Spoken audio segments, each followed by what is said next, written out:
अस्सलाम वालेकुम, मेरा नाम डॉक्टर ज़ारा सफदर है और मैं कंसल्टेंट ऑब्स्टेट्रिशियन और गायनेकोलॉजिस्ट हूँ और फर्टिलिटी कंसल्टेंट हूँ fertility first clinic Ferozepur road Lahore में। मैं आज जिसके बारे में बात कर रही हूँ वो है आईवीएफ। आईवीएफ के क्या स्टेप्स हैं और किन लोगों के लिए आईवीएफ सूटेबल है और आईवीएफ वर्क कैसे करता है।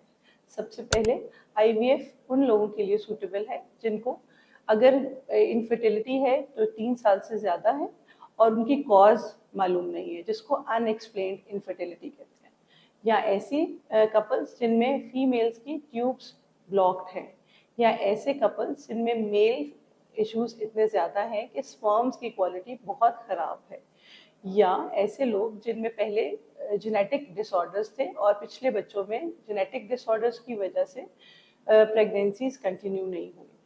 ऐसे लोगों के लिए आईवीएफ है और आईवीएफ के कुछ स्टेप्स हैं। सबसे पहले ये है कि हमें प्रिपेयर करना है patient. First step is preparation of the patient.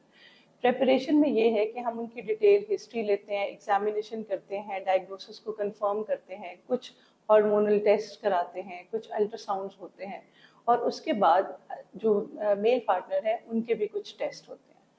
जब ये टेस्ट सब कंप्लीट हो जाते हैं और आईवीएफ प्लान हो जाता है तो दूसरा स्टेप ये है कि जब हम आर्टिफिशियली इंड्यूस करते हैं ओवर स्टिमुलेशन ऑफ एग्स को, एक साइकिल के अंदर एक ही एग बनता है, बट जब आईवीएफ किया जाता है तो ज़्यादा एग्स हासिल करने के लिए हम कुछ इंजेक्शंस लगाते हैं।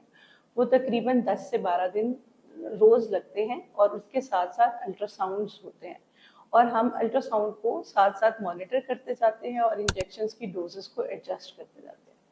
फिर उसके बाद जब हमें एग्स का एक सर्टेन साइज अचीव हो जाता है तो हम एक इंजेक्शन लगाते हैं जिसको बोलते हैं ट्रिगर। ट्रिगर के 36 घंटे के बाद हमने एग्स को रिट्रीव करना होता है। वो नींद बेहोशी में होता है और वो पहले से टाइम फिक्स करके किया जाता है।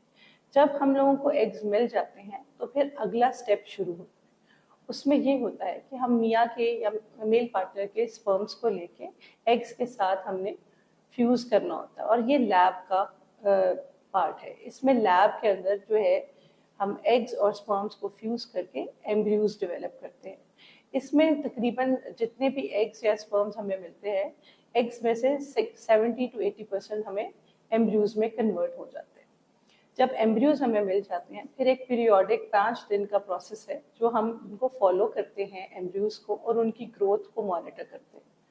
जब ग्रोथ 5th डे तक पहुंच जाती है तो हमें कंफर्म हो जाता है कि इनमें से कितने एम्ब्रियोज जो हैं जो वायबल हैं और यूट्रस के अंदर ट्रांसफ़र किए जा सकते। उन एम्ब्रियोज को या तो हम उसी साइकिल में ट्रांसफ़र कर देते हैं या उन एम्ब्रियोज को फ्रीज कर लिया जाता है।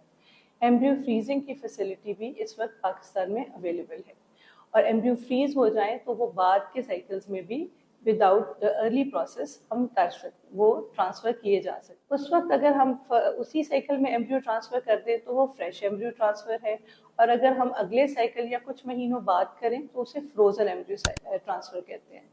आजकल फ्रोज़न एम्ब्रियो ट्रांसफ़र की success rate fresh embryo transfer से ज़्यादा बेहतर है, इसलिए आमतौर पर हम फ्रोज़न एम्ब्रियोज ही ट्रांसफ़र कर रहे हैं।